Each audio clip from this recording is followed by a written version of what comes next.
this meeting of the Oshkosh Area School District for Wednesday, November 19th, 2014 at 6 p.m. Has this meeting been properly noticed? Yes, it has. Please call the roll. Dito. Here. Eliason. Here. Garner. Here. Herzog. Here. Limburger. Here. Saginaw. Here. Wiedenhoff. Here. We have a quorum. All right. Tonight we have two students from Roosevelt Elementary School who are going to lead us in the Pledge of Allegiance. And if we could have Jalen Mesa and Riley Ignacy, come up and lead us in the pledge.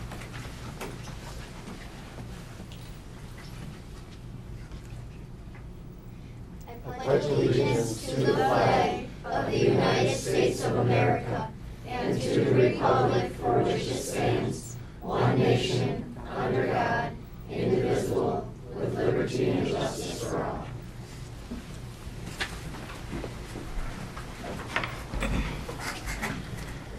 Thank you both very much for coming tonight. And we would like to present you with these certificates of recognition for having done so. And as I tell all of our guests, you are certainly free to stay and watch the meeting if you like, but you're also free to go home. Thank you. Exhale with relief.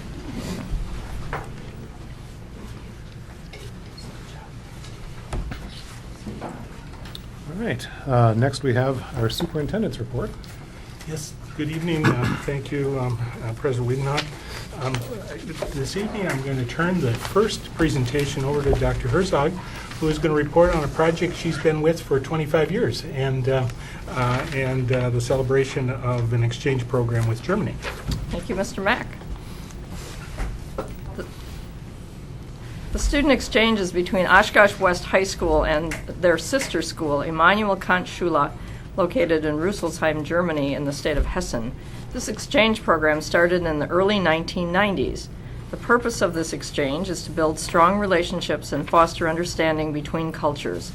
This year, 13 students from Germany came for a 2-week stay with Oshkosh West students. While here, students attended school, went on field trips, including Highcliffe, Madison, and Milwaukee, and learned a great deal about our culture and history. Many lifelong memories and friendships will happen from this exchange. Oshkosh West will be sending a group of students to Germany in June of 2015. Thank you. Next, Carl Traeger Middle School engineering students tour Lapham Hickory Steel. As you've been able to observe, our middle schoolers have been making treks across the district thanks to the sponsorship of Oshkosh Rotary Clubs and having the opportunity to visit and engage in conversations with their tech ed teachers along with the varying manufacturers in the community. Students touring Lapham Hickory Steel learned how math, science, and English coursework apply to the world of work. They also witnessed how following recipes and manufacturing operations, also known as blueprints, are critical. Along with seeing the manufacturing process, they were able to interview procurement, engineering, plant operations, and human resource manager staff to learn about how they can be prepared for their careers. 8th grade students who are taking engineering classes at Carl Traeger Middle School were part of a citywide 8th grade manufacturing tour sponsored by the Oshkosh Chamber of Commerce, Downtown Rotary, in honor of October being Manufacturing Month. Special education students toured Fox Valley Technical College. On November 5th, Oshkosh North and West special ed students visited Fox Valley Technical College's Appleton campus as a part of their campus preview days. Students toured the campus with the current Fox Valley Technical College students as their tour guide and visited different programs, ate in the commons, checked out the lounge area, and learned about the transition process from high school to college. Lakeside PBIS recognition. The Lakeside Elementary celebrated their first PBIS recognition assembly at the end of the first quarter. Internal coaches April Davis and Nicole Raquel, along with the rest of the core team, organized and executed an awesome Lakeside Way recognition assembly for students without discipline referrals in the first quarter. Students played minute to win it games, speedy sort, defying gravity with balloons, junk in the truck, along with teachers and watched a video clip of students demonstrating the Lakeside Way and enjoying a small treat. Middle school students were recognized for their essay submissions at the Rotary meeting. At the Downtown Rotary Luncheon meeting on May 10th, 5 middle school students were honored for their manufacturing essay submissions along with their employers who hosted the manufacturing tours. The Downtown Oshkosh Rotary and the Oshkosh Chamber of Commerce sponsored the tours of manufacturing facilities as also a part of Manufacturing Month in October. The technical education instructor from Carl Traeger, principals, and Merrill, Carl Traeger, and the superintendent were in attendance as well. The gifted and talented student opportunities. The gifted and talented art students toured the MOWA Museum and had a chance to deal with fashion design Project One Runway contestant Miranda Levy. After a very informative tour of the museum featuring Wisconsin artists, Miranda, a Wisconsin artist herself, shared her life story of the group, and she evoked as an artist as well as a career in designing. The students asked many great questions and even had a chance for a small sewing project. It was an incredible event. Thanks to Leanne Merle and Deb King for their chaperoning and helping with the many tasks for the day's event. Also, thank you to Sue Warzik for organizing the event and helping it run smoothly. Professor for a Day. Lisa Weiss, an OASD employee and a University of Wisconsin Oshkosh alumni who had helped K-12 teachers develop and pass along a passion for writing and literacy to their students, earned the opportunity to serve as professor for a day on November 5th at UW Oshkosh College of Education. For more than 40 years, the College of Education, COEHS, had sponsored Professor for the Day. The program honors alumni who have been significant contributors to their profession by giving them a day to interact with UW Oshkosh students who presently are enrolled in programs in preparation for teacher education, counseling, and human services. UW Oshkosh Literacy and Language Chair Michael Ford recognized Weiss' many roles in the Oshkosh Area School District in her co-direction of the Fox Valley Writing Project, which brings K-12 educators along across disciplines and all others to work in a collaborative network that empowers teachers to grow as teachers of literacy, as readers, as writers, and as well as professional leaders themselves. The Oshkosh West Band provided community service. On Saturday, November 1st, 80 Oshkosh West Band students were in the community clearing leaves from 41 community members' yards. This is a yearly project that band students participate in. It also serves as a fundraiser. Students collected nearly $2,000 in donations through this work. South Park Middle School, on Friday, November 7th, South Park Middle School ended the first quarter with a celebration. The afternoon kicked off with students gathering in the gym listening to an 8th grade pep band play. Principal Lisa McLaughlin gave some great encouragement and thanked students and their staff for their hard work and dedication with PBIS. The students were then able to purchase snacks and participate in a list of activities including swimming, a movie, tabletop gaming, computer activities, ping pong, volleyball, and basketball. On November 8th, 2 South Park students participated in the Honors Band on the campus of St. Norbert's College. Thomas Hendricks and Ariana Hagen were part of that band that made up of students from all over the state of Wisconsin. They spent the day working with clinicians and performed in the concert in the evening. Thomas participated in the 8th grade honors band. Ariana participated in the freshman honors band. More South Park news.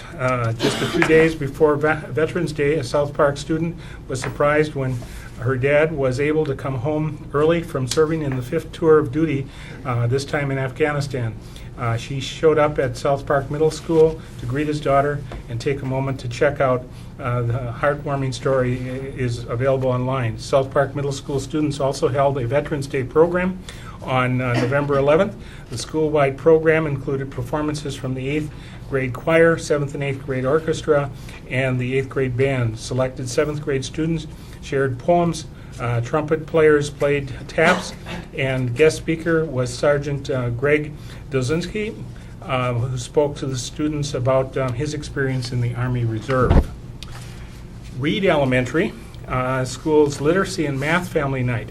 On November 3rd, Reed Elementary had their Literacy and Math Family Night. They had a Skype conversation with the author Seymour Simon. He helped them see that everyone is an author just like him. They were able to play a lot with fun games and even raffled off math games for students. Every student who attended received a book on their own to keep. A very special thank you to Seymour Simon, Reed PTO, Festival Foods, Subway, Murdoch students, for the Oshkosh North Polaris Honor Society, and students from the University of Wisconsin-Oshkosh who helped make it such a great event. Webster Stanley Elementary news. Webster Stanley Elementary held their first parent and child PACT night this year. The focus of the PACT night was math and literacy. Parents had the option to attend the following sessions. You read to me, I read to you, K2 literacy, scavenger hunt, nonfiction text features, 3 to 5 literacy, 3rd grade to 5th grade literacy, and math games, K5. Families also enjoyed pizza dinner. Each student went home with a new book, and several students won prizes from the raffle. It was a great night of learning and fun.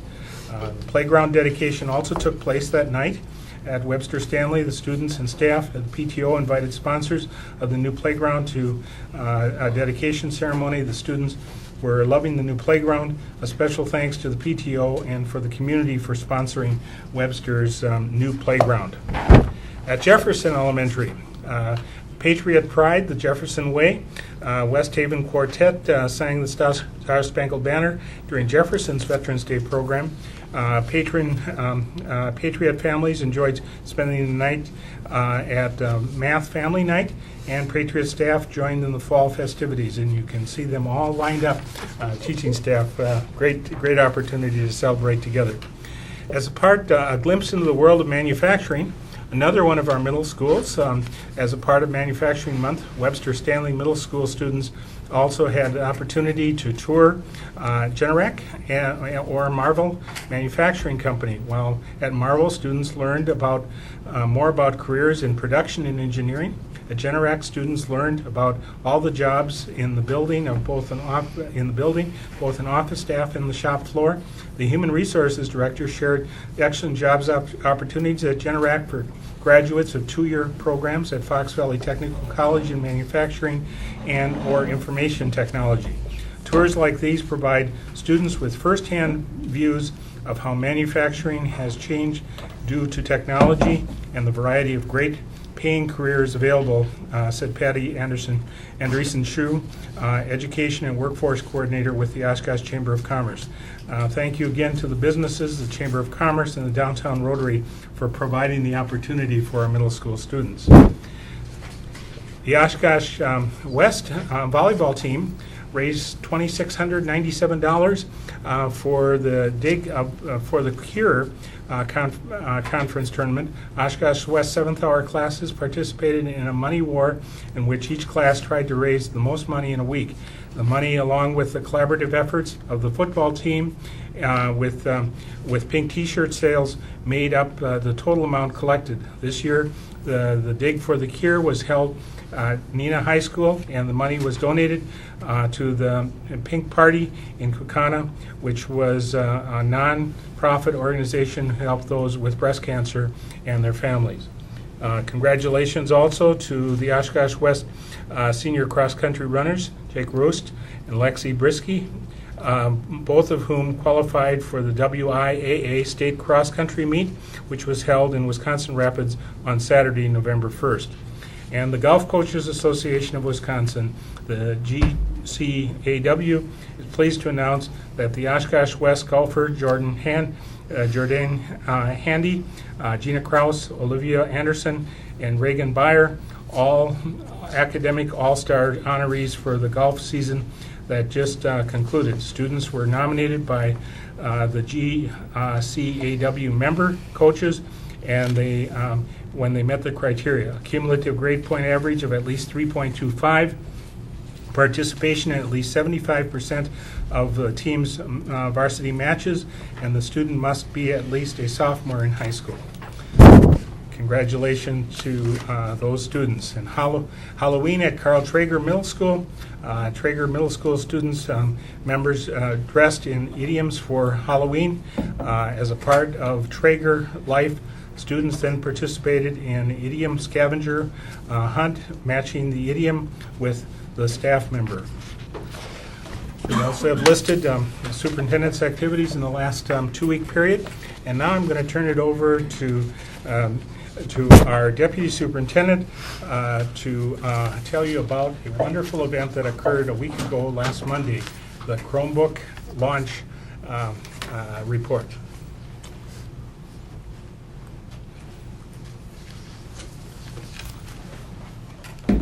Good evening.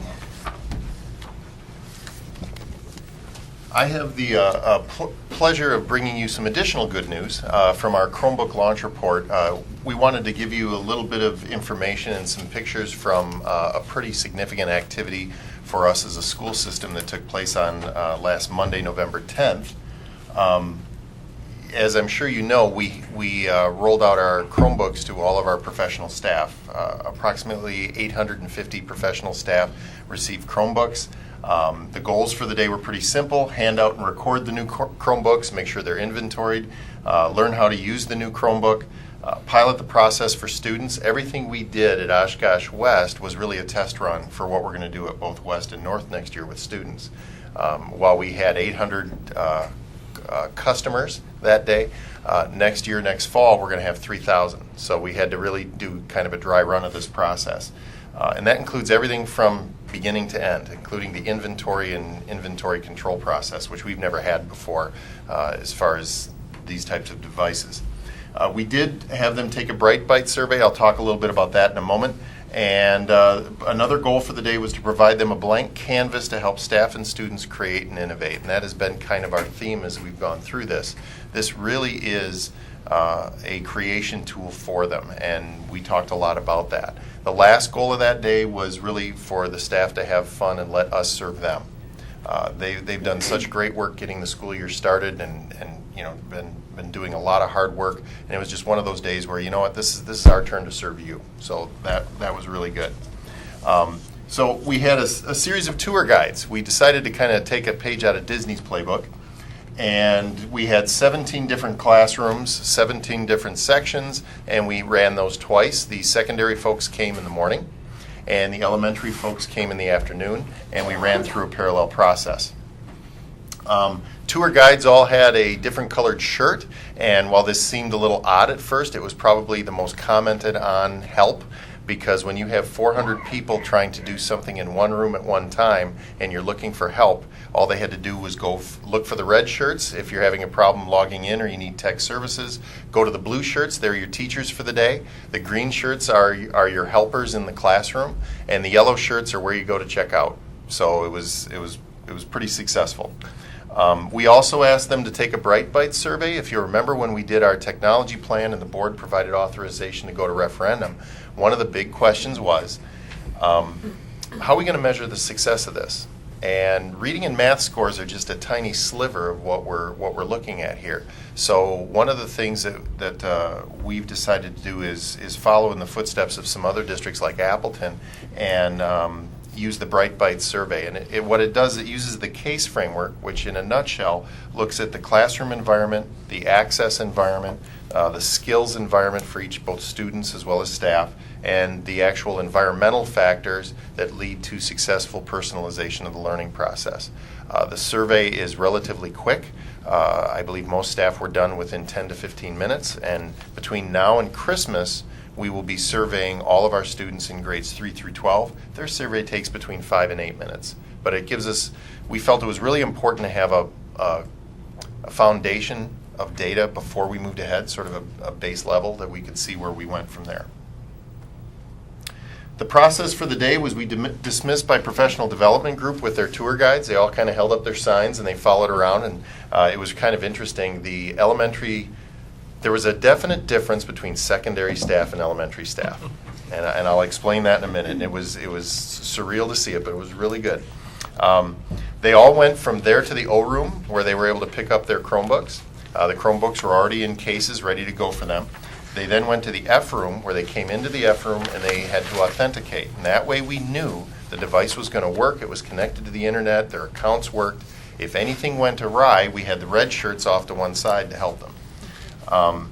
They then would exit the F room and through one of the 15 checkout lines where we had media paras, some of our secretaries helped out, and they used our Destiny system to zap the teacher's badge and then zap the underside of the Chromebook, and we had it inventoried and we were ready to go.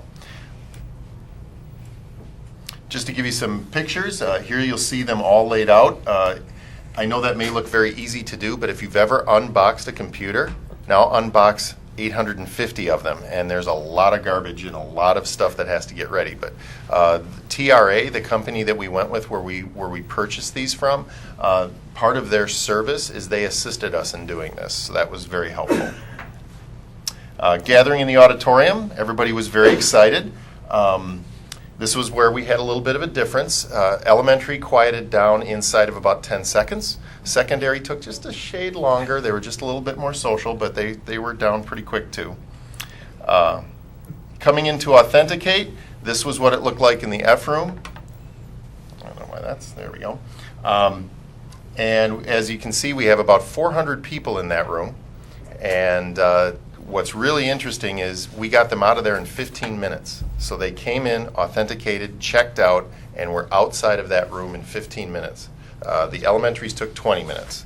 But part of that is because they all hovered in one spot, and they hovered by one wireless access point. So they got slowed down a little bit, whereas the secondary were spread out. So it was, and then the elementaries practiced exceptional line basics because they all followed their teachers in a row, where the secondary staff just took off and went to their classrooms.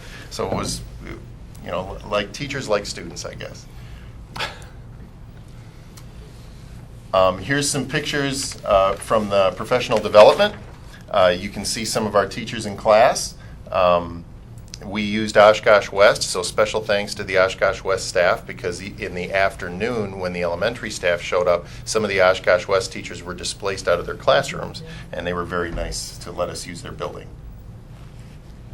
Here's some other pictures. What was really nice, somebody said to me, they said, what was the favorite part? It went very well. What was your favorite part? I said, my favorite part was to see teachers with a lot of smiles on their faces. I said that was by far my favorite part of the day. This was one slide that we talked about quite in depth. We talked about who made this happen for you today, to the staff. The first group was really the Oshkosh community, not just you, but also Oshkosh for Education, the Chamber of Commerce, the Community Foundation, all of those that kicked off not only the survey of the community, but also the referendum efforts. I mean, all of that is the Oshkosh community saying we value you as teachers, and here's an example of just how much. The district technology team, they did a phenomenal job. You do not carry off something for 800 plus people in one day that goes without a hitch, without a lot of details being handled. So the tech coaches did an amazing job working with the ITIS staff. Those were the two groups that did the teaching, and they did a terrific job. The ISTs were great backup support. They were just as active, if not more active, than the primary teachers in the room. They certainly know how to co-teach well. The Oshkosh West staff, Christy Levy and Beth Helm, it was their house, which meant, as you know, when you host a wedding, host an event, host whatever, you end up having to suffer the burden of most of the details, and they spent a lot of time getting things going and working with the rest of the staff to be great hosts. The West and District Custodial Maintenance staff, they could not have been more accommodating to us. We had so much garbage coming out of those rooms, and they were helping us with any detail we needed. They were there for us, so we really appreciated that.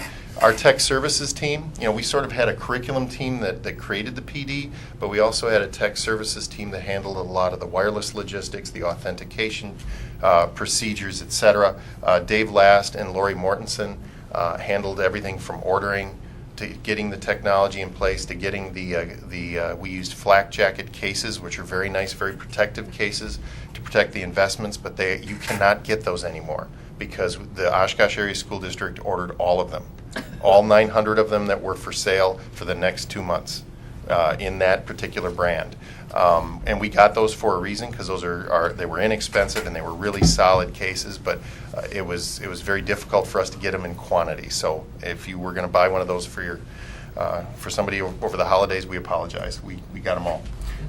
And obviously there's many other people. I'm sure I've forgotten some folks, but those were the main stage actors who made this happen and made it go without a hitch. So that was very good for us. So what does the data show? So we always look at information. As of today, we've gotten 516 out of the 800 people who responded to our survey. And you can see there it's almost broken down 30-30-30 amongst elementary, middle, and high school staff. At the pre-K-5 level, this was their comfort level before the day's training on how to use the Chromebook. You can see it was definitely skewed. 1 is bad, not very comfortable at all. 10 is completely comfortable. And you can see that it was pretty much all over the board. Here's what it was after the training, which is exactly what we would hoped we would see. So that was a positive for us, and I know that the tech coaches and the ITIS staff were very happy about that. We asked them what were their highest priorities for PD going forward. You can see there, differentiating with technology is the leading one right now for elementary staff, followed closely by Google Apps, content areas, etc.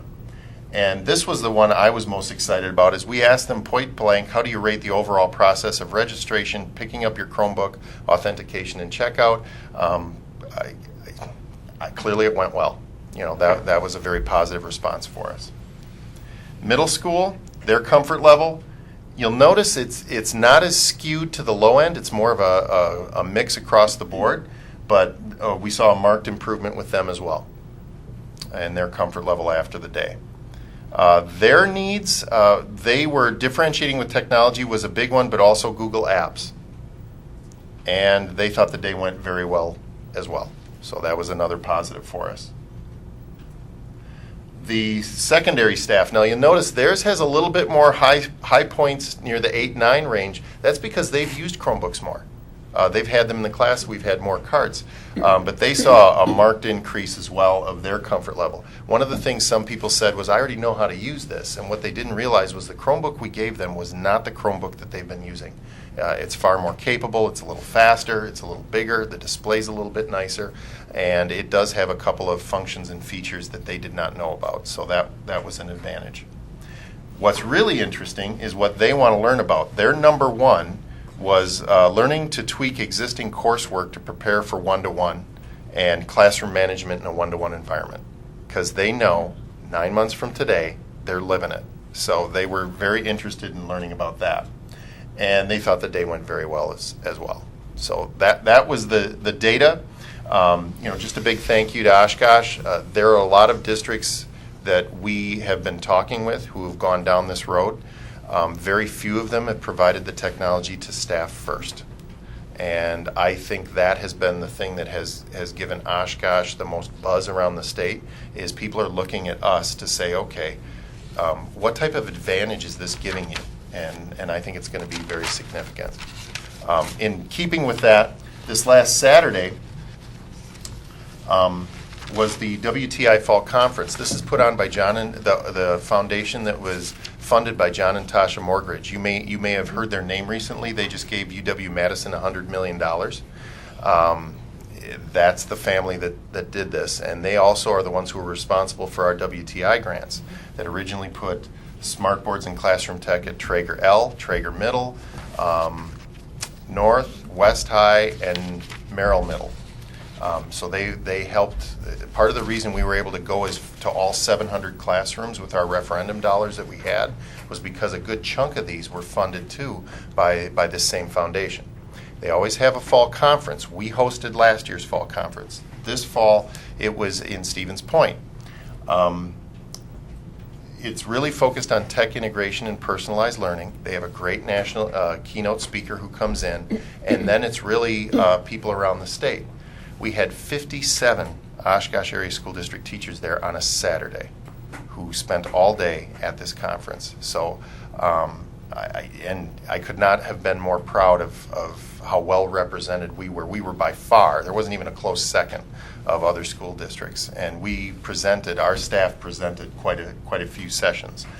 Here's just a couple of pictures of some of our various staff. And by the way, a good chunk of the staff that presented were not tech coaches. They were other classroom teachers from the different schools that had received WTI grants. And I could pick them all out because I knew the Chromebooks they had. So it was fun to watch them all that day. So kudos to our teachers. They did an amazing job, and you should be very proud of them because they represented Oshkosh very well. So that was all I had. All right. Thank you very much. You're welcome. That sounded like it went well. Other reports? Are there any other board members with the boards this evening? Mr. Dito? Policy and Governance met on Monday the 17th. We discussed 3 policies which we're recommending to come back on our December 17th meeting. 374 student fundraising activities. This was basically just upgraded to include the USD requirements in our fundraising. Not that we don't want to have the kids running around selling candy apparently now in school, otherwise we lose the USDA stuff, so that's been incorporated in the policy to represent that. I used to like those candy bars from Lakeside. Anyway, 537 professional staff development opportunities. I don't believe that this was a new policy. We had not had one in place. It was part of the critical update list from WASB when we went through our quick review last year, received that data. That we used a Neola template for that, and that will be coming back on the 17th for your consideration. 270 employment of administrative substitutes. This is also a new policy crafted, I believe, from Mike Knoll talked to a guy from Neola, and they helped set this up. This will also be coming back to the 17th. The bulk of the meeting was discussing, there was a myriad of Neola policies that they wanted our opinion about. There was, I want to say there was like maybe 30 policies that were up for us to look at. And what we ended up doing with this is kind of taking that time. There's no way we could get through and actually tweak 30 policies in 45 minutes. What they were looking for is the process as we move forward with this, because we're going to go through a complete revision of our policies. We discussed things like getting the community more involved in this, to let them know about policies being changed, about access for the community. Will this be easier for the community? And it was decided that yes, it seems like that will be a lot easier for the community to navigate and get into some of these policies, to find things that they're looking for.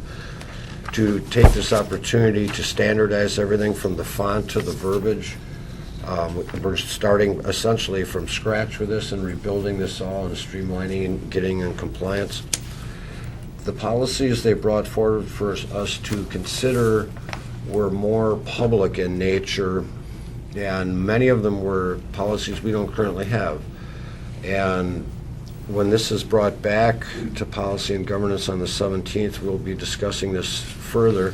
There's policies in there like about conceal and carry, about religion in curriculum, about controversial issues, things that we don't currently have in our policy, and it is right now it's up to us to decide if we want to have policies like that in our policy book. And I think that this is an interesting opportunity for the community to become more involved in this, as well as us as we move forward with this. It's kind of an interesting process as we went through with this. We discussed future times and dates. I do not believe we actually had a date. Was there a date? I don't believe there is. Something in December that we set up. For the next one, that will be publicly noticed, so if the community does want to come, they can. All right. Sounds like a lot of work. It was a good discussion. There was probably 20 people in the room, and it was a good discussion. Other reports? Education Committee met on November 13th. We discussed STEM, magnet schools, charter schools, all that innovative stuff. Julie Mosier provided an update on STEM. The districts received a Tech Savvy Conference grant, and the for a conference which is scheduled April 18th at Sage Hall, UWO. It's for girls grades 6 through 9. And so that's exciting. That's a partnership between UWO and AAUW. There's co-teaching going on regarding STEM at Shapiro, which is exciting. Curriculum such as Launch, Project Lead the Way, and engineering is being explored for the elementary level. The district is starting a STEM PLC for teachers to access professional learning in the area of STEM. Our Steve Eliason and Dr. House are having conversations about STEM around for Webster Middle School, right? And there's been 2 STEM nights, and there's some that have been held, and there's some discussion about kind of altering those from just fun nights to more interactive learning nights. Then we talked more about STEM, magnets, school choice, and we have data from 2010, and from that, it seems like the community is really interested in fine arts and STEM at the secondary level, but we just felt strongly that we needed to have another survey and make sure that we're moving in a direction that the community wants us to move in, not one that we think we need to move in. And so UWO is working on putting together another survey for us to be able to clearly see what the community wants in terms of STEM, foreign languages, fine arts, those kinds of areas of choice. The district's currently doing an open enrollment survey also to see what's moving families out of the district and back into the district, and to kind of track that enrollment a little bit better. So then we had a discussion about extracurricular programming and opportunities beyond athletics. Did you want to say any more about that, Steve? Because you kind of led that discussion. Maybe you wanted to recap that a little. Sure. Just in brief, we have at this point a somewhat free-form launch of outdoor and recreational opportunities for students, maybe centered mostly on the elementary level. Additionally, Dr. Eric Smiltnik from last winter is ambitiously ramping up the skating club and cross-country skiing, and we have a downhill initiative, and really just outdoor physical active opportunities for students. Ideal, and the resulting linking up with so a great core of volunteers who tend to be sort of high-achieving professionals out in the community that are really kind of encouraging the kids along. So sort of 2 prongs of that effort, and the staffs at the respective schools have been really forward-thinking and open-minded about it. So it's been really good. We had discussion too about how we might possibly involve not only UWO in that, but also involve our own high school students and community clubs. That it doesn't just always have to be volunteers that are worn-out parents.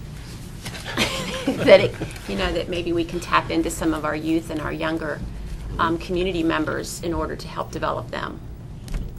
And lastly, we got to spend some time with Matt Kamer, who is going to be the new director of pupil services, and so that was exciting to get to spend some time with him and get to know him a little better and kind of see his vision of moving pupil services forward in terms of a strategic plan and bringing that whole pupil services team together. So that was exciting to hear.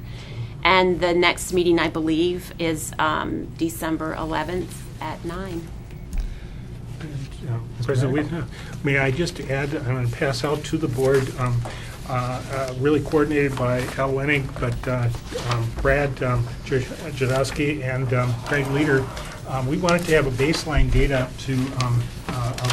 of information that relates to all the activities that are presently going on.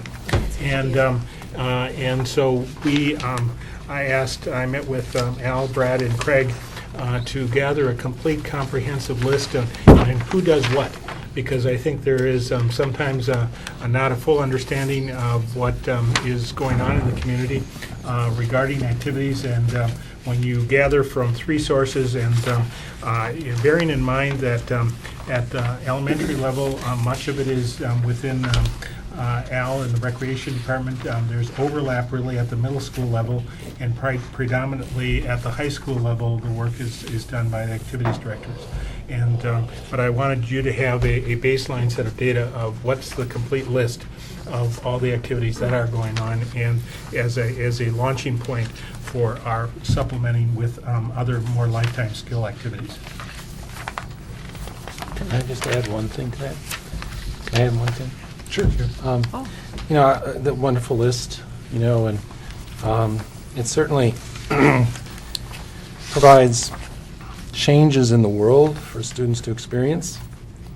But I think, you know, as we discussed this, one thing I'd just like to kind of add to the whole thing is I would like to see, I know we can only change the world so much, but I want to give them opportunities that make them look at the world differently, change the way they see the world.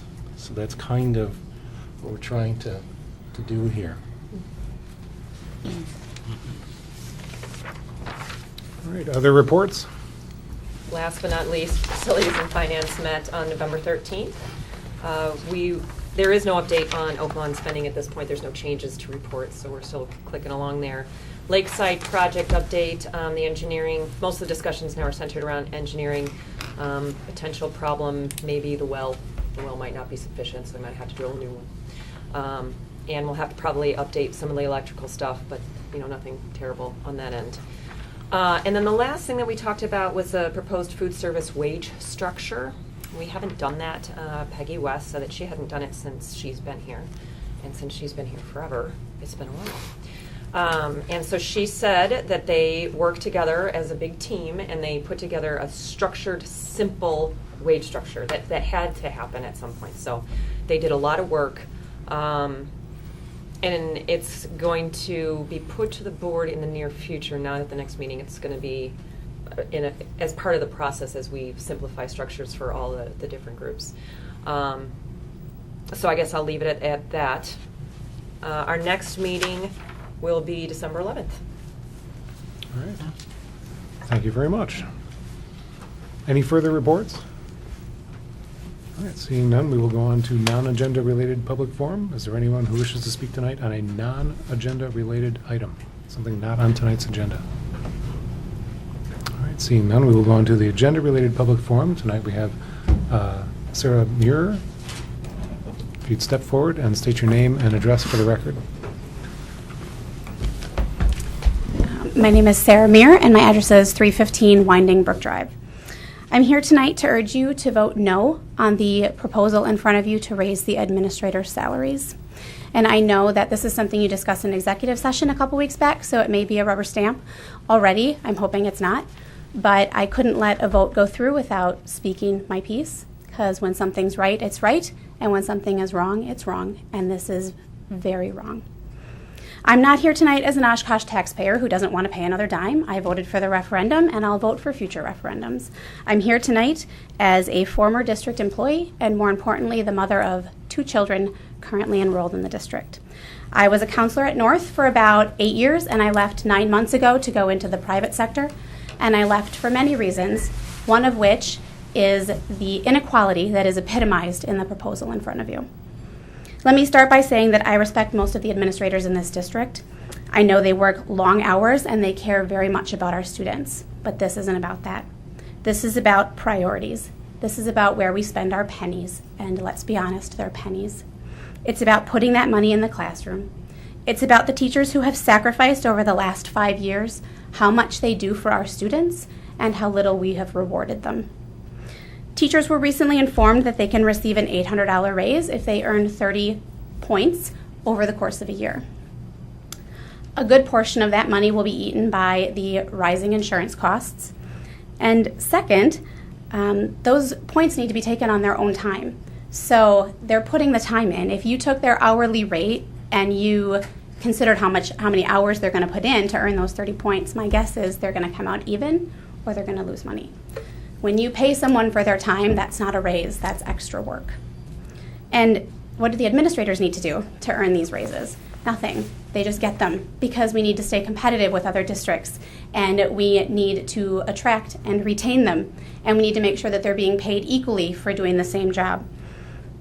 I know that there are administrators in this district who do the same job as others, and they're not paid the same, and that's not fair. But you know what else isn't fair? A teacher who's been here for 8 years making the same amount as a brand new 23-year-old college grad. And that's what's happening because the bottom of this pay scale has been eliminated.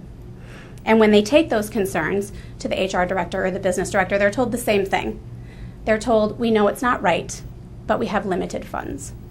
And based on what you have in front of you, it appears that those funds aren't quite as limited as we're being led to believe. Teachers are the people in front of our kids each and every day. They're the ones our kids go to when they have trouble with a math problem. They're the ones they talk to when there's something going wrong at home. They're the ones who teach our kids how to share and be kind to each other. They're the ones dealing with behavioral outbursts in class and trying to delicately balance the needs of that child acting out while still protecting the innocence of all the others. I've had many different principals during my years as a student. And other than their names and their faces, I don't really remember them. But I can tell you that my kindergarten teacher at Sunset School, Mrs. Harmon, brought extra money to school at Christmas time so that kids who didn't have any could buy Secret Santa gifts and take them home for their parents to open on Christmas. And I can tell you that my high school social studies teacher, Sue Schrotke, stayed after school for almost an hour listening to a hysterical 16-year-old girl cry her eyes out because I had no idea what I wanted to do with my life. And I can tell you that my dear friend, my former elementary counselor, my former high school counselor, Rhonda Bricko, gave me bits of advice and words of wisdom that stick with me to this day. And I am not the only person with stories and memories like that. They will always be with me.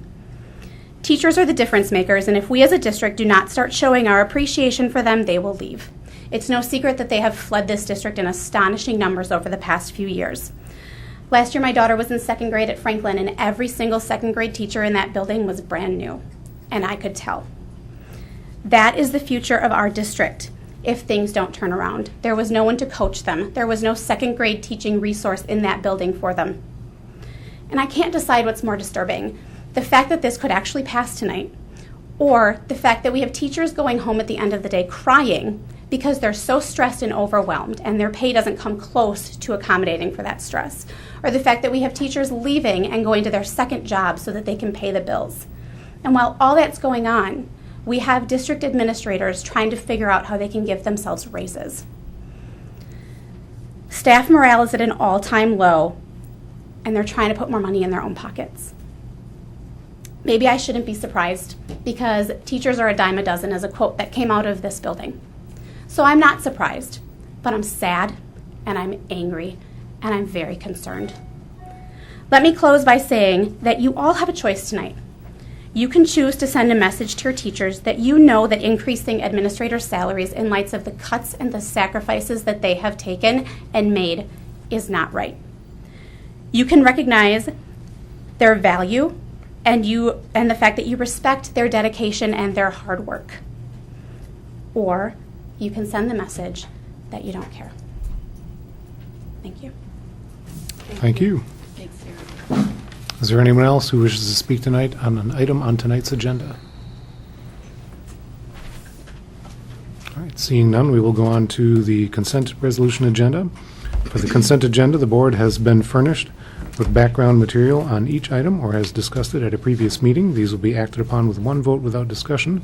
If a board member wants to discuss any item, it will be pulled out of the consent agenda and will be voted on separately. So far, we have 7B, 10, and 11. Does anyone wish to pull anything else? All right, seeing none, call the roll. Oh, I'm sorry. The board will consider approval of minutes of October 15th, 2014 special board meeting, minutes of October 22nd, 2014 regular board meeting, minutes of October 29th special board meeting, minutes of November 5th, 2014 regular board meeting, minutes of November 5th, 2014 executive session of regular board meeting, bills payable, personnel, A, appointments, resignations, retirements, and salary schedule, 8, Pollock Community Water Park Agreement, 9, Site Department carryover funds, and 12, Reading Recovery Consortium contract. So moved. Second. Call the roll. Lumberger. Aye. Lumberger, aye. Segnet. Aye. Segnet, aye. Widenhoff. Aye. Weidenhoff, aye. Dito? Aye. Dito, aye. Eliason? Aye. Eliason, aye. Garner? Aye. Garner, aye. Herzog? Aye. Herzog, aye. Motion carried. All right, that brings us to number 7B. Be it resolved that the Oshkosh Area School District Board of Education approve the appointment and salary schedule as filed with the Secretary to the Board of Education of Matthew Kamerer, 1.0 Director of Pupil Services, Central Administrative Offices. So move. Second. I had asked that this be pulled. I know Matt Kemmerer, I've worked with him, and I find him to be an outstanding professional, an outstanding school psychologist. I have no questions about Matt's qualifications for this position. I do have concerns, however, regarding the fact that he started his position before the board had an opportunity to vote on this, and I know that we try to have, so this is more of a procedural question or issue that I have in terms of we try to limit all of our votes on resolutions to the second meeting of the month. I think we need to be more flexible with that so that when we have a situation like this, which is time sensitive, that we have the opportunity to do that the first meeting of the month, so that we might have been able to vote on this closer to the time when he actually began, in effect, job shadowing the person he will be succeeding. And I have great respect for Dr. Geigley and what Mr. Kemmerer will be able to learn from him by working closely with him in this time frame, but I just think from a procedure standpoint, we need to be more time sensitive to such appointments. I'll leave it at that. Understood. Any other comments? Call the roll. Segnet? Aye. Segnet, aye. Weidenhoff? Aye. Weidenhoff, aye. Dito? Aye. Dito, aye. Eliason? Aye. Eliason, aye. Garner? Aye. Garner, aye. Herzog? Aye. Herzog, aye. Lemberger? Aye. Lemberger, aye. Motion carried. Resolution number 10, be it resolved that the Oshkosh Area School District Board of Education approve the revisions of 223.1 Rule Administrator Compensation and Benefits as proposed and as filed with the Secretary to the Board of Education. So move. Second. Discussion? I had also asked that this one be pulled outside of the referendum that we were fortunate to have passed by the community in April. I don't think I have had more people contact me about one of our resolutions since then, and especially people who are particularly adamant about some aspect of this. I've prepared some notes because sometimes I forget things, and I wanted to make sure that I was not forgetting later and thinking, oh, I wish I would have said that. Strategic goal number 2, or priority number 2 from the strategic goals state that the board will be supplied with more comprehensive information and respond based on data and facts. The salaries are often tied to time and position, and the data that we were given does not contain information about time and position. I know that Mr. Nault had consulted with the DPI, and I did likewise and concurred with his findings that the DPI data are not up to date, and you cannot get accurate data on the length of time and position or the length of time overall in education. I also consulted OSA because they used to have such information, and I couldn't find that there. I did go to, actually, they referred me to CISA 6, which showed me this little tiny grid, but that didn't comport with our administrative rule, which defines the districts that we need to compare with. My concern is that these recommended ranges might be inflated without knowing the length of time that people are in position. We have many administrators who are 4 years or less in administration overall, including in this district. Since 2010, this board has been asked to approve 17 administrative appointments where the person recommended for hire needed an emergency license for that position. That means the person had not completed the necessary coursework for the position for which they were recommended and could not receive a regular license from the Wisconsin Department of Public Instruction. Some of these people were brought in at salaries above those of veteran administrators in comparable positions in this district, which has created some inequities. In July of 2014, all administrators on the payroll as of June 1st, 2014, received a 1.46% pay raise, as did all members of other employee groups. At that time, I asked about bringing administrators who were below the bottom of the salary range into the ranges for their positions, and was told at that time that administration would come back with recommendations to increase the ranges, which is part of the policy, actually is part of the rule, which says that we're supposed to review that at least every other year. However, this proposal does not address inequities in elementary principal salaries. We have, according to the data that were shared with us last July, some elementary principals who have been in their positions only for a year, who are making more money than those who have been here 3 years, 4 years, up to 13 years. I don't find that equitable or fair to those hardworking elementary principals. Someone, and I don't know where this quote is from, but it seemed appropriate. The equal treatment of unequals is inherently unequal, and I see this as unequal. The reports, both 10 and 11, allude to the need, not allude, they state clearly, and I agree with the point, that we need to be able to attract and retain high-quality administrators. I agree with that. However, we've heard on other occasions that the reason we're not retaining or even attracting quality administrators into hiring pools is that we don't pay enough money, and we're losing people for money. Over the last 4 years, I've had people come to me and share reasons why they have left the district as administrators. They include the following: hiring new administrators with no experience at higher salaries than those already in similar positions, hiring new administrators with no experience and with emergency licenses at higher salaries than those already in similar positions, providing reimbursement credit for graduate credit to only 3 administrators working on their doctoral degrees, which is in line with no reimbursement for principals for credit reimbursement for the 6 credits that many of them need for their license renewal. Providing out-of-state travel reimbursement primarily to central office administrators on a regular basis, but not at the building level, which used to be a common practice. Veteran principals being passed over for vacancies at central office, which was always seen as kind of a natural progression for administrators newer to the district or from outside the district. And when you see that glass ceiling, for many people, there's not a reason to stay.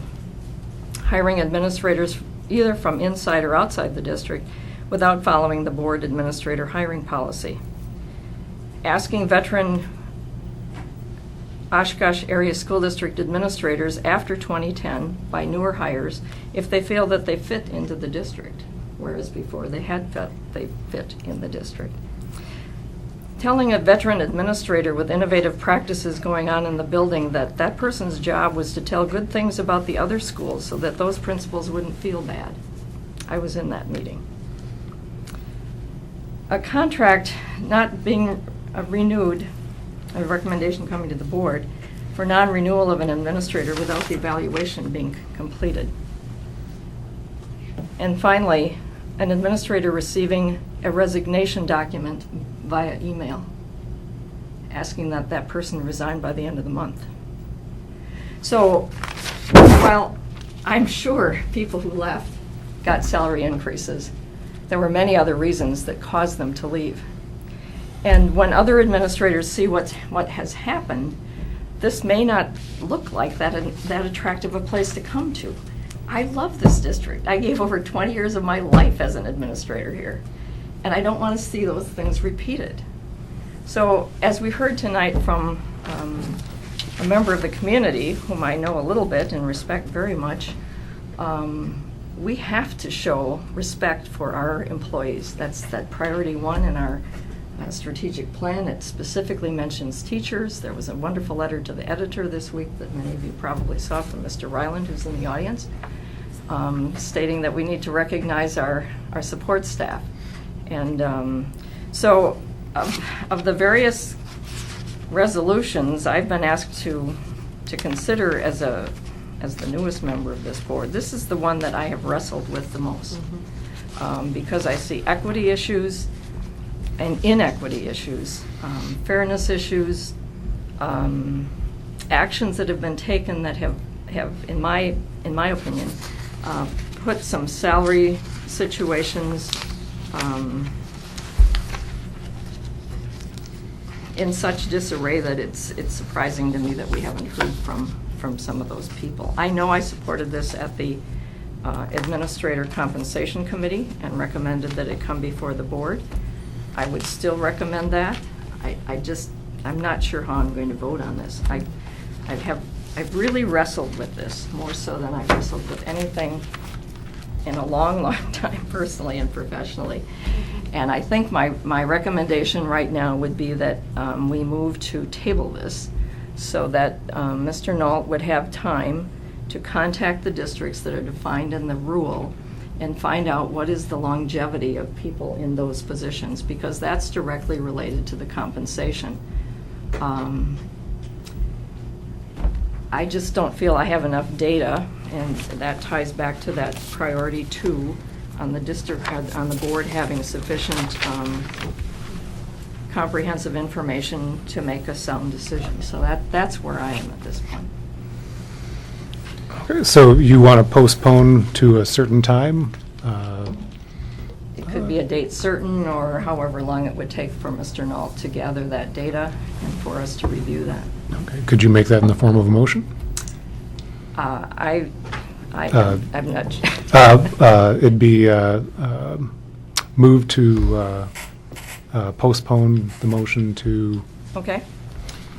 Then I've moved to postpone the motion on the revisions to 223.1 rule, administrator compensation and benefits, to allow Mr. Nault time to gather the data on the represented districts relative to longevity in position. Could I get a second? I'll second in order to continue discussion. Okay. Is that okay? Yes. Yeah. I mean, you bring up a very complicated picture, and I think that what this particular resolution addresses is simply salary range, and some of the things you were mentioning are inequities within the range. And, to me, that's kind of a separate issue that would have to be addressed case by case, and since it involves personnel, probably have to go in closed session over. It's certainly have valid points there, but I'm not sure how postponing this particular resolution would get to those issues. Actually, I guess if I could jump in along those lines, if because it is a range and is a range based on comparables, if Mr. Nault goes out and finds out that those comparables have been in their positions for many, many years, it doesn't necessarily change what would become the range, or would you actually suggest then that, I'm assuming that the policy is dictating how the range is determined? Or are we, I doubt that in the past, what I'm getting at is I doubt that in the past it's been considered. I doubt that in the past the number of years that an administrator has been in their position has been considered before. Are we embarking on something slightly new then by modifying, which isn't necessarily a bad thing, but I guess what I'm getting at is the range itself is based on comparables, assuming that comparable schools, if we took more than one, if we have a sampling of them, there's bound to be some schools that have administrators that have been there longer and others that have had administrators there a short period of time, and we would end up with hopefully something that would be that would represent an accurate margin from top to bottom, or from bottom up, I should say. do you think that we are going to end up with a different result?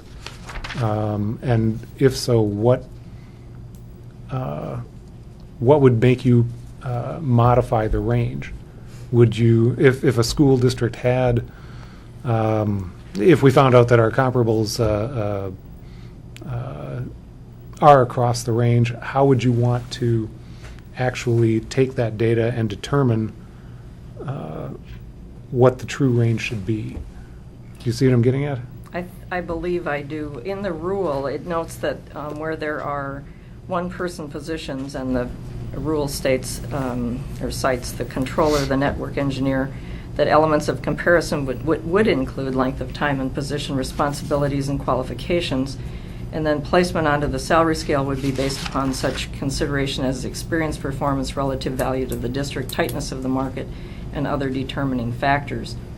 And that initial placement could be as much as 90% of the top of the range. That language, I don't think, applies to positions where there would be more than one person, for example, elementary principal. So maybe what I'm really asking, the underlying thing, is that the rule be modified so that those same factors that might apply to single-person positions might also apply to others as well. Multiple-person Sure. positions. When I see, for example, the document that we received at the first meeting in July, where we did vote, there was a resolution to vote that night. When we have a elementary principal with more than 10 years of service to the district, who only is making, actually is making $1,100 less than someone who's been in that position, that same position in the district for 1 year, and for whom we had to get an emergency license a year ago. I don't find that equitable. Actually, there are two like that, and he falls under both of those salaries. I don't find that equitable, and I don't know how those people were provided with those salaries. I don't know if the range shifted, and so those people were, or he and a couple of others were left behind. But there are several like that where, had it not been for that 1.46% salary increase, there would have been 5 more who would have fallen behind somebody who was here with 1 year, and now 1 year of experience coming off of an emergency license. I just don't think that's equitable. Can I respond to that a little bit? I think what happened was that 4 or 5 years ago, when some of these, or so many years ago, when some of these people were hired in, they were hired in at a pretty low salary. And I don't know what the Oshkosh School District did in the past to move people through a salary range. I don't know what they did, or if there was a plan. I'm not aware of any plan. But what's happened basically in the last couple of years is that the only movement administrators seem to get, from my knowledge base in the state of Wisconsin, is the CPI, or a portion of the CPI. And so what's happened is that you have a range. We bring people in at the bottom of the range, and somebody that's been here a significant number of years is barely above those people. But they were so probably low coming in, that's where they're at, and we don't have a mechanism for moving people through the range. I don't have an answer for that tonight, but I think that's the history, probably what's happened. That happened in my previous position, and that was my experience. There was a couple of administrators in my previous district that frankly got caught because they were hired at the bottom of the range then, and there was no way to move them up because now it's CPI only, so to speak. So I don't think this is uncommon in terms of entities other than school districts. It happens at the university as well. And I know that they actually have a mechanism at the university to correct it. Unfortunately, that mechanism, if I'm understanding correctly, hasn't been funded in over 5 years. Is that right? At least. It's called Salary Compensation Committee, and we're talking about a salary compression, where new people coming in are... And, I mean, we experience that Right. in my own firm and elsewhere as well. You've got people who've been with you forever, and you've got to hire somebody in new, and you hire them in at a salary that, Reflects the current market. yeah, reflects the current market. And I Well- think what happens is, there's a certain percentage of faculty that are reviewed every year, every 5 years, but it's not, but every year something's going on. It's just a percentage, and you come up every 5 years in the rotation, any particular person does. I think that's how they do it. So can I ask a question? The purpose of this rule was to make salaries more equitable across administrative staff. That's what I thought that we were trying to do with that rule. Is that correct? Well, my understanding of the purpose of the portion of the rule that talks about salary ranges Yeah. would be for us, the Oshkosh Area School District, to look at those 11 schools that are listed. Yep. And to use those schools to determine what the comparable range should be. Okay. And then to look at Oshkosh and say, where are we at?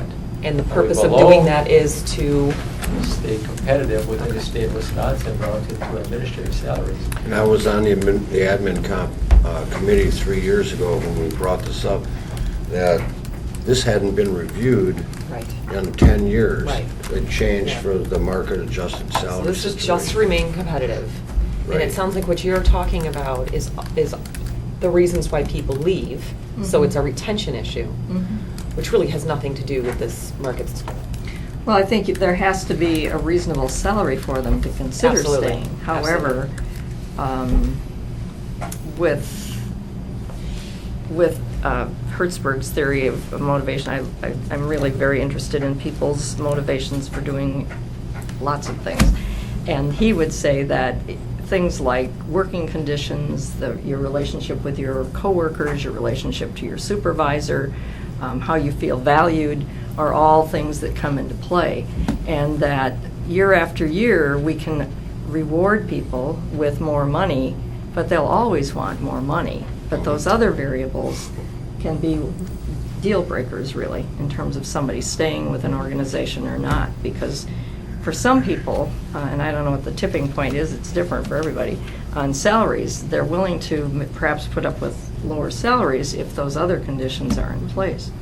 And we did hear from a very articulate individual tonight that some of these same equity issues and salary compression have hit the teacher ranks. We know that from those of us who are on some of the other meetings, group meetings with paraprofessionals and custodians and food service, that those ranks are also held. And I think we have to be sensitive across the board to all those employee groups and not appear only to be singling out one group for fixing the situation. Well, I hear what we're saying about this is normal. This happens everywhere. It'd be nice if we could do something different that's not the same old, because I too have received a lot of emails and a lot of calls this week. And again, I go back to wrestling with the message that it sends. Money's a tool. It doesn't buy happiness. If it does, that's that person's journey. But money doesn't necessarily buy happiness. I believe in what you said, Barb, in terms of there's a lot of other reasons why people do what they do.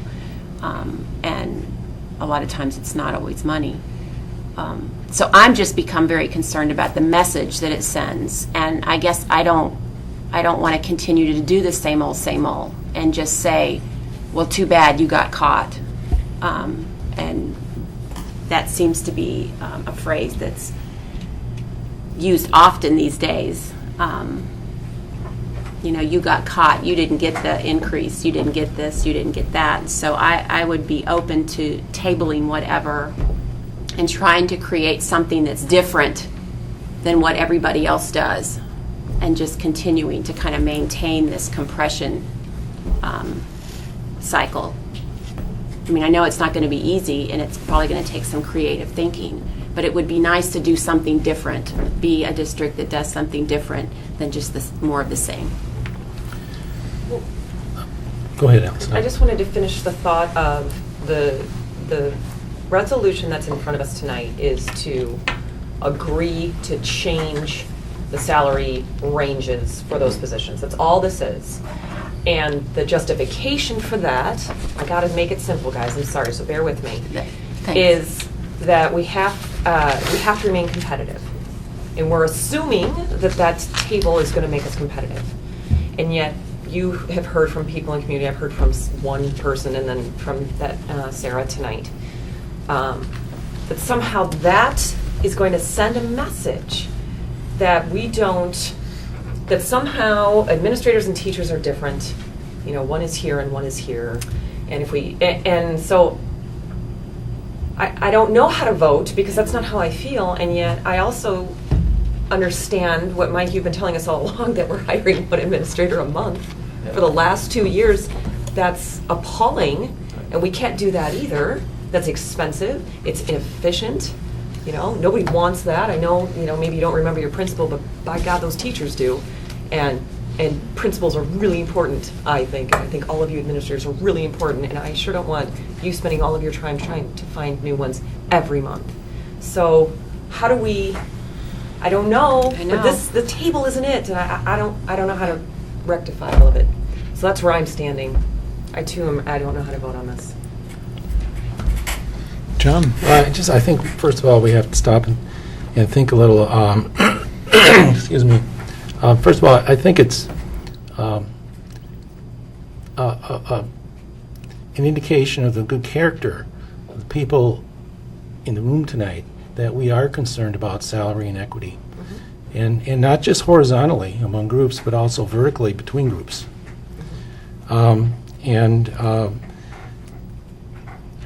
I would say there's probably some districts that wouldn't even have this discussion. But I think the fact that we're struggling with this right now tells me that, let's take a second look. Barb, you brought up a really good point about how those range numbers were established. And I'm thinking that, I understand, you know, that people are anxious to get past this, but better to go slow and do it right the first time than have to do it over again.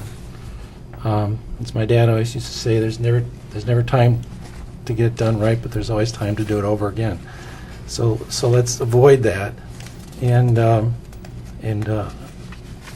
go slow and make sure we've got our range numbers right. I don't think it's outrageous to ask, you know, just take a second look at that. And I think also, you know, that has some bearing on resolution number 11, which is coming up. Other comments? Steve? I guess for myself, I don't have an issue with this range. That I think that the data of the range itself is good. However, it does look comparable to other districts. However, I think that what Dr. Schertzart brought up here makes, quite frankly, complete sense on alteration of the rule itself to include all of these elements of comparison will include length of time and position responsibilities and qualifications. I think that should be a part of these considerations. If a person comes into a first year hired in our district and they're an elementary school principal and they're at a higher level, higher pay scale than somebody who's been here for 3 years, are they coming from another district where they had in 10 years experience? I could see that being justifiable. Total experience, not just in the district. It's in that position. But, and that's how salary structures are done. I mean, you look on salary.com, that is how it's done. It's the position and the years in that position, whether it's with different companies, but you look at any profession on salary.com and it's always years of experience. Yes. And it's something that maybe we need to add to that rule. It sounds like it's important. Well, I'm suggesting that I'm okay with the range. I think the range should be established. But I think that line in there for one person position should just be struck. It should just be elements of comparison will include for all these ranges, all these positions. To me, that makes sense. That you hire somebody for if they're outside the district, if they're new, if they're within the district, however, that experience level. And whether it is that they're doing qualification, certification, all that thing, all those elements should be for not just one person, but for all these multiple job sites, classifications here. Sorry, I'm on a bunch of NyQuil today. But I guess I would vote in favor of this, but I would like to see us go back and revise the rule itself to include that, what Dr. Herzog had pointed out here, that this should not just be for one-person positions, that the elements of comparison should be across the board here for all these positions. I speak to, first of all, I would like to really compliment Mike on what he has done with this. This is the most comprehensive system I have observed of trying to deal with comparability. It is absolutely a masterwork. The issue that we struggle with, and frankly, the inequities that we have in our principal ranks particularly, relate to the fact that before Act 10, there wasn't a progressive step. With teachers, we've been forced to abandon the traditional experience factor as a means of increased compensation, although we've adopted we left people where they were at.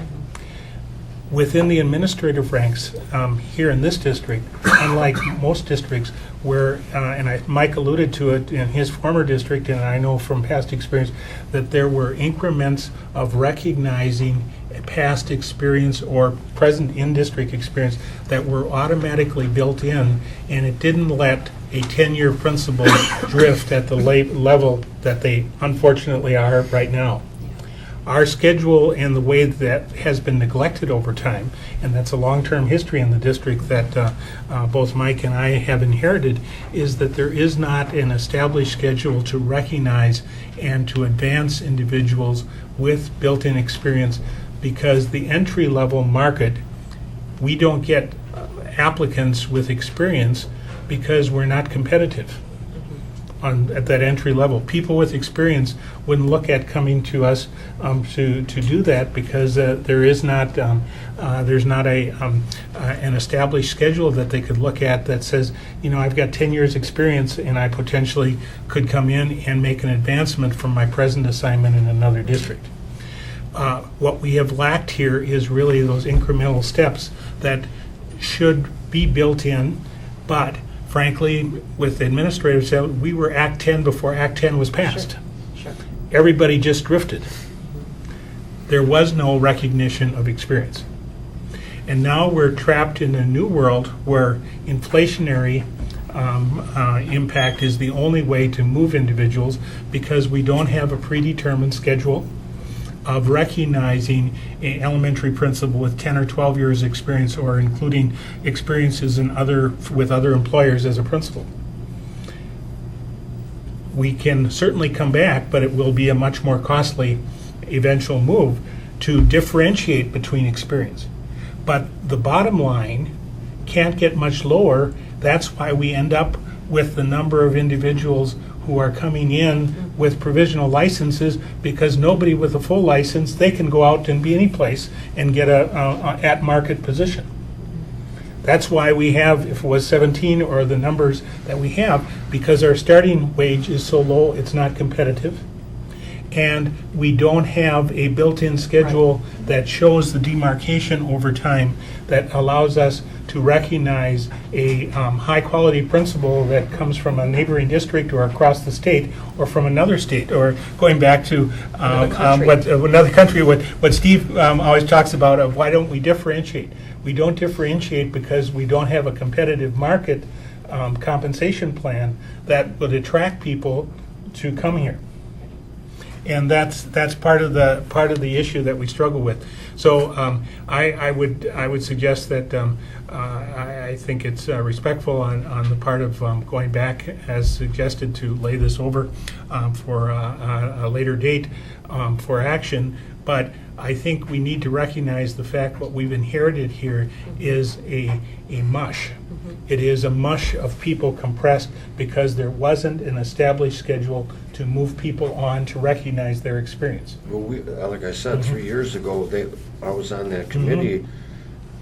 I know Dr. Gunlock was there as well. It was amazing that nobody had looked at that for 10 years. And, For adjusting. and because administrative compensation is always a sensitive issue in any district, just bear in mind that our total administrative expenditures are probably still within the 5 lowest in the state of Wisconsin per student. And that's what, because that's the other issue with this, with these two resolutions is, first, we've got the compression and we have we don't have a well-scheduled system. Okay, that's a problem. Second problem is, we're making teachers mad.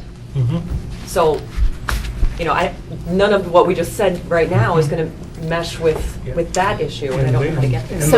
And the board approved allocating $1 million worth of fund balance Yes. to partially correct the teacher's issue. Yes. Right. And in this case, we're talking about $26,000 Right. to try to fix a portion of issue of where we have outliers that are well below Yeah. the ranges for others. So what we're struggling with here is we've inherited a long-term neglect of not having established schedule, and for whatever reason, not having a schedule then keeps everybody the same, and yet what Act 10 told us was we cannot use experience as a differentiation. But yet at the same time, we've adopted a pay plan with teachers that still recognizes that nobody goes backwards, Right. and that we have a fairly major range of differentiation with teachers, although we move the bottom up, which then creates the commentary that we had earlier this evening regarding the fact that the compression does occur. If we would have done another $1 million, we probably could have moved up, whereas in one of our recent meetings is the next range becomes the issue of how do we satisfy a group until we reform the entire schedule, of which has untold millions of dollars behind it. We don't have a way of fixing that either. Okay. And in this case, we at least have a starting wage that is competitive with the existing. If we were to lose any of the positions that are proposed for action on this list, in order for us to get a replacement for them, we'd have to pay at the ranges being proposed anyway. Yeah, Plus, we would lose the experience. yes. The table And is- that's the nightmare, Yeah. is the fact that when we go out on the market, we would have to find, because we will either find somebody with only qualifying for a provisional license, or why would person come here to work less than the market? And that's the nightmare we face. Because if we sit back, and I agree that further study and comparison may be in order for purposes of that and several other groups that have some inequity, the reality is that when we replace any one of those individuals we would lose, we'd have to pay at a market rate in order to get them, and we will certainly not get anybody with experience because we're not competitive in the market.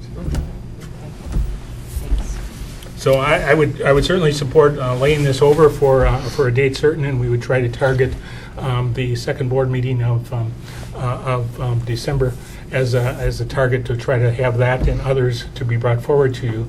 But the reality is, just remember, we will lose somebody.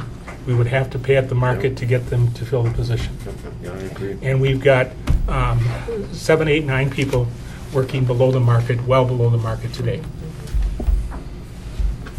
So is there a way to figure out a plan for the mush? I'm just using that term because you gave it to us. He's saying that it's costing essentially another $1 million. Well, Because that I- for teachers it would be, Right.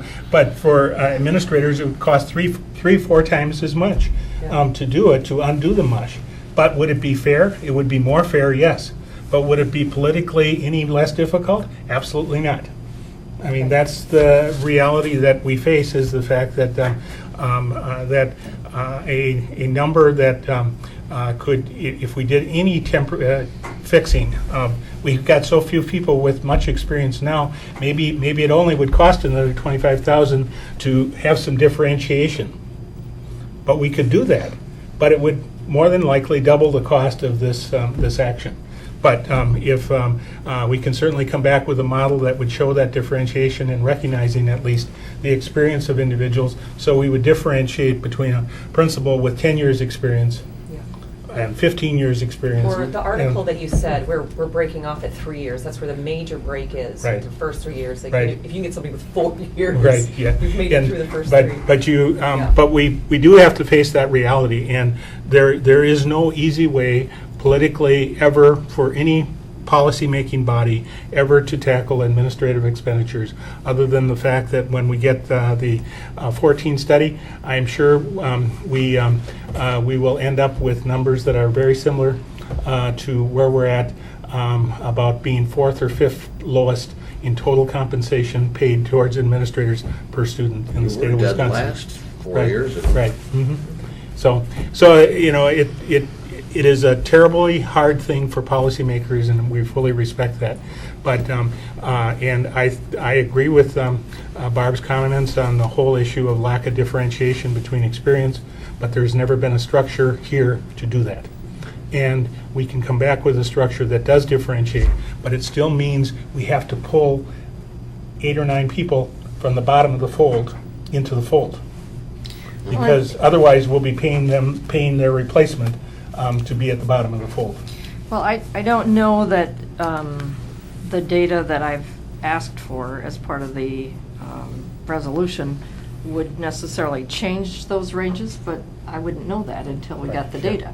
And I'm also thinking perhaps this would need to be a phase-in. You need to look at a what do we need to do short-term with the people who are at the bottom or outside the lowest part of the range? So what do we need to do short-term to address that? But then longer-term, what do we need to do to address the issue? So I think if we had a two-phase plan, so to speak, to look at this short-term and long-term, because I am sensitive to the people who are noted in resolution number 11, and especially some people who had accepted some rather hefty salary reductions some years ago. So I'm not insensitive to that, but I'm trying to look at the big picture and trying to look at these other employee groups as well. As Dr. Lumberger so eloquently expressed, this is a very complex issue. Well, and money is one thing. How do we address, because Sarah speaks for a large group of the district. She's just one, she's the voice of many.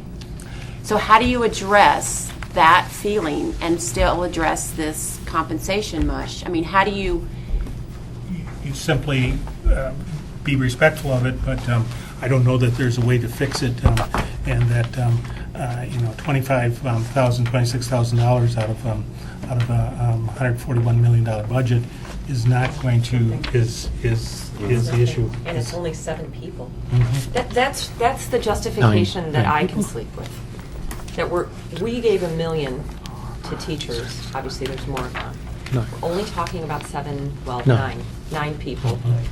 Well, then there must be something deeper going on that's And there may creating be, this. but it's not going to be, this isn't going to make it worse, it's not going to make it better. It's the perception. And when I agree with Dr. Hertzager, I said on that group with the meet and confer committee, for lack of a better term, what I would like to see actually with this is, I know that Mike's been working on this and Sue's been working on this with, we've gone through and done market analysis, quite impressive stuff, quite frankly, with the paraprofessionals, with the clerical, and with the custodians. And it deals with compression, it deals with certain levels. If you've been at that one thing with the paraprofessionals, was, I thought, very telling, that 210 people total. 52% of our paraprofessionals are in the range of 6 years to 15 years. 38% of our paraprofessionals have been here a year or less. That's really close to almost 50-50, and then of course the rest of the group is made up in between 1 year and 5 years and over 15. If we really want to retain and respect those people, and you want those people in that 6 to 15 years to stick around, and you want to attract new people to come in and get there, I think the model that Dr. Herzog has seen and that I have seen and Mike has been working on and a couple others, Lisa McLaughlin, that we're moving in the right direction with that, essentially our lowest paid group. And what I would like to see is like a lot of these things coming back. I don't think that, I empathize with what this woman was saying this evening, but my problem with this is it creates an environment where you can accomplish nothing. We need to move forward, even if it's just incrementally, one thing at a time. I would like to see in December this thing for the paraprofessionals come forward and correct our lowest paying group. I think that would send, and it's roughly the numbers that I saw, we haven't got them worked out yet. 210 people, it was roughly a little over 30,000, I think, or something like that we were looking Yeah, at. I don't think we have the numbers yet, Steve. But it was, that, I think it was something in that. That's the hope, that it'd be Right. somewhere in there. To sit there and make people whole. And with what you're talking about with administration, I would like to see a comparable study of that too, where you have a principal who's got in 10 years should be moved up, and that should be respected. Yeah. And the irony and the craziness of what we're dealing with the reality of Act 10 is that was pretty well thrown out the window and dismissed. And yet, that Act 10 was cool with administrators before Act 10 was passed. It is unfortunate, and that's what had happened. From a standpoint of Kelly's question of where issues are with teachers, 3 weeks ago I was contacted by the executive director of the Convention and Visitors Bureau here in Oshkosh, and she was reading, and she sent to me publication of the business news for northeastern Wisconsin. And she said, I'm looking at average teacher salaries, and there are 30 of them listed, and Oshkosh isn't on it, the top 30. Well, we went further and wanted to know where did we really fit. Actually, they really cut a number of districts within that same county area in Wisconsin. There are actually 66 districts, and where is Oshkosh? Oshkosh is 49th on teachers' compensation out of 66 in northeastern Wisconsin. And in addition, then we wanted to look at, well, where are we compared to the whole state? Of 426, I believe, school districts. 424 school districts. Oshkosh School District is 272nd. You need to understand why there might be concern, rightfully so, with teachers on compensation.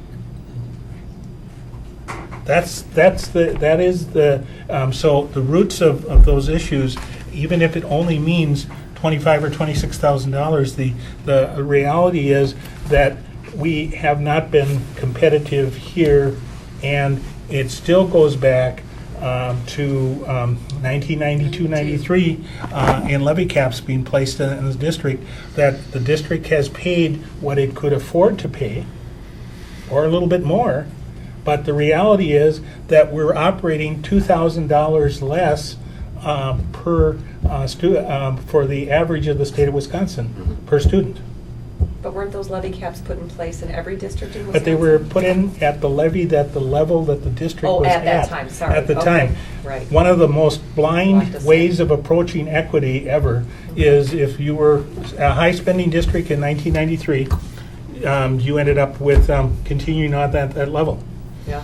And doesn't make for, so if there's a question, and I really stew with this whole issue, is the fact that we are inequitable throughout our ranks, and in this case with administrators we're even negatively inequitable below the par, and we tried to fix the bottom. Did it have that data in there too, the average total experience, like it's broke down in this magazine? Yeah, Data that in you this, had? the state data, it does not have that, oh yes, it does have an average experience. Can you share that with us? Sure, we'll make copies of that Because by pulling that data down, it gave us a perception because, and within the leadership and the committees within the city, that is becoming fully recognized. And this was the same thing last year. And she was surprised because she expected to be on the list? Well, no, she was surprised that we weren't on the list, but she thought maybe we'd be down here in 25 to 30, and we weren't even on the list. And so when members, the leadership people within our community recognize where we're stuck, and I didn't solicit the information, she kindly called on her own, and then we followed up and said, would you send us the newspaper that this came from? Because we don't subscribe to that business news, but we'll get you that data. So, Okay, thank you. But that's really the history. We've got an institutional issue here of underpayment for our professionals, our teachers as a whole, and we have a serious underpayment with 9 individuals that aren't even in the ballpark. I think too, some of the rub that I'm hearing is how the money that's being used to fund the increase. But it's fund balance, just like it is. No, Savings- I mean the insurance. Well, but insurance savings is fund balance. We probably should never have, we looked at the savings, whatever is not spent on insurance because of lower insurance rates this year remains as fund balance. It's really just fund balance. But if we target it on insurance, then we have a villain. But the reality is that whatever we don't spend on insurance, that we are at 7% instead of 10%, remains as fund balance because it's unallocated for an expenditure. So it really is a subtraction from fund balance for that purpose. Because I think the perception, Right. just saying the perception right. is Mhm. that, No, that's why understandable. wouldn't that go back Right. into Right. the employee's insurance cost? And so I just, Sure. putting that out there, that's Sure. also a little bit of a rub, maybe more than a little bit. John? I think part of the problem is maybe the process by which this is unfolding. Some of us just found out tonight that we're looking at salary and equity issues in other groups like the parapros and food service workers and so on and so forth. I think when you just bring forward one group, then the normal human reaction is, well, what about me? What about me? And if, I'd urge you to bring forward a complete package where we've looked at salary and equity through all the groups and lay the whole thing on the table so everybody knows what about me. And I think for that reason, it might be a good idea to table this for now. And when you're ready, bring it forward and we can look at the whole thing and no one's standing behind a door saying, what about me? Right. And a reminder that the board approved in August, an adjustment July, August, to start the process because we were no longer competitive with hiring teachers. Right. You've got to start somewhere. You've got to start. All right, any other comments? Look what you did. Please call the roll on the motion to postpone. Wiedenhoff? Aye. Wiedenhoff, aye. Vito? Aye. Vito, aye. Eliason? Aye. Eliason, aye. Garner? Aye. Garner, aye. Herzog? Aye. Herzog, aye. Lemberger? Aye. Lemberger, aye. Saginaw? Aye. Saginaw, aye. Motion to postpone carried. Resolution number 11, be it resolved, the Oshkosh Area School District Board of Education approach adjusting administrator salaries for, approve adjusting administrator salaries for Anthony Bird, Alyssa Hoffman, Timothy Dolish, Stephen Harrison, Jay Jones, Cindy Olson, Brad Judarski, Craig Leader, and James Fox, effective November 20th, 2014, as filed with Secretary of the Board of Education. So moved. Second. Discussion? I had also asked that this be pulled. Obviously, it's related to number 10. After the discussion of the last, half hour or so, I believe that this resolution addresses what I had talked about recently, in the last 10 minutes anyway, about a short-term, beginning a short-term solution. But I just don't want to lose sight of those elementary principals with 3+ years of experience who are at or near the bottom of the current range. and have been passed in some cases by people with no experience coming into the elementary principal ranks. So I would see that as a priority with that group, but not to downplay the inequities in the other employee groups that we mentioned tonight, including the teachers, the paraprofessionals, the food service, custodians, secretaries. And I couldn't agree more with Dr. Lemberger. I think we need to see the big picture on all those groups so that we're transparent and above board, and that we look to treat our people with dignity and respect. I think I would be more comfortable with also postponing this to the same, and bring it back with the other package so we can look at the whole thing at once. Are you making a motion? I would do that. I'll make a motion that we postpone this to the same date as the other one, whichever that turns out to be. Do I hear a second? Second.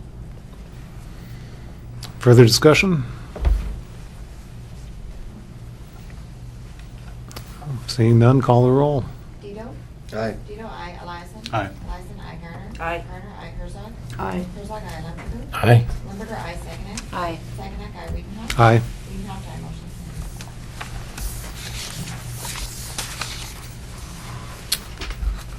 carries. All right, request for future agenda items. Does anyone have anything that they would like to see on a future agenda? We have this review of late and early start times for secondary schools on Long Range. It's been there quite a few months now. Yes, it I'm has. wondering if we could get a date certain for that, or at least a target date to move that up, so that we're not faced in the spring of 2015 with saying, well, we can't do anything now because we waited too long. Seems So- reasonable.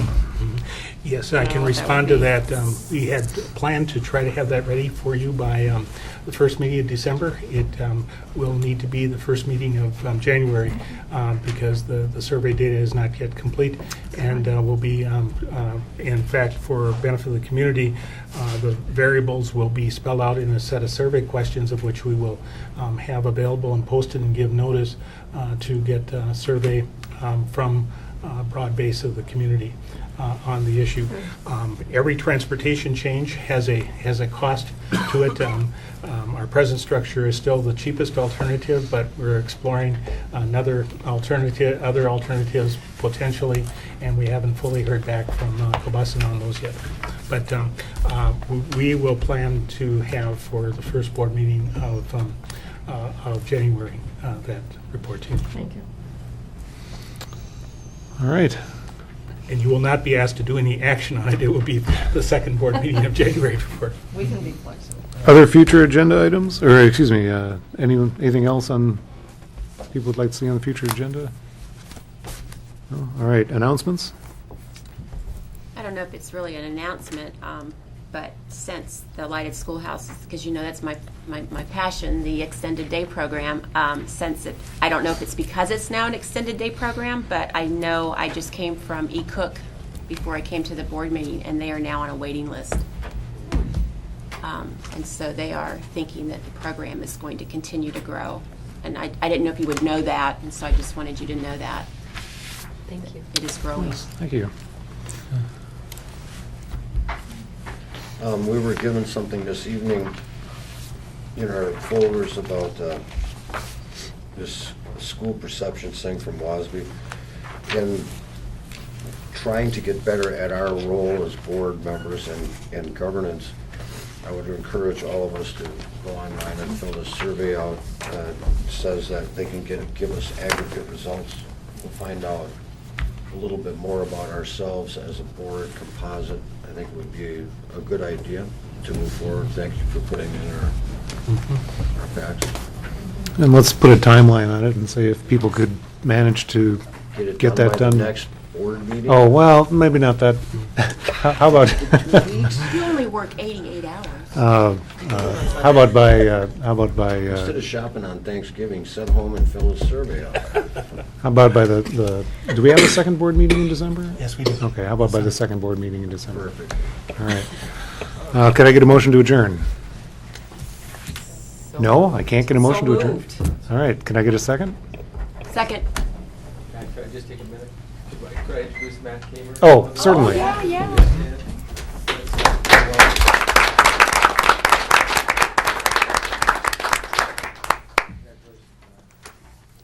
Welcome. All right. So I had a motion and a second. Call the roll. Elias? Aye. Elias, aye. Gardner? Aye. Gardner, aye. Herzog? Aye. Herzog, aye. Weinberger? Aye. Weinberger, aye. Saginaw? Aye. Saginaw, aye. Rubenhoff? Aye. Rubenhoff, aye. Vito? Aye. Vito, aye. Motion carries.